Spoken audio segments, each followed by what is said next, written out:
নমস্কার, 7 আইভিক নিউজ নেটওয়ার্কের স্বাগত। ফের মর্মান্তিক পথ দুর্ঘটনা, বাসের সঙ্গে ট্রেলার গাড়ির মুখোমুখি সংঘর্ষ, প্রাণ গেল এক মহিলার।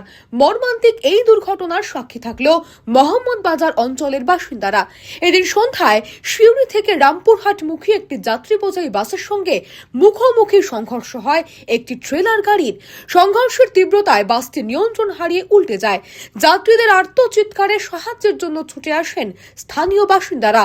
বাসের জানলা ভেঙে আহত যাত্রীদের উদ্ধার করে নিয়ে যাওয়া হয় সিউড়ি সদর হাসপাতালে।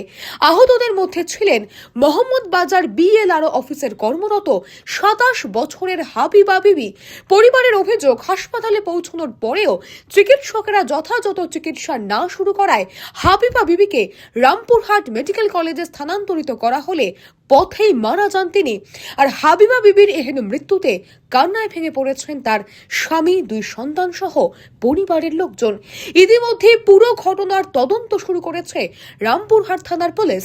তবে স্থানীয় বাসিন্দাদের অভিযোগ, এই মোহাম্মদ বাজার এলাকায় দিনের পর দিন বাড়ছে নিয়ন্ত্রণহীন গাড়ির দৌরাত্ম্য, আর যার ফলে অকালেই প্রাণ হারাতে হচ্ছে সাধারণ মানুষকে। বীরভূম থেকে শ্যামল পাল, 7 আইভিক নিউজ। জয় হিন্দ।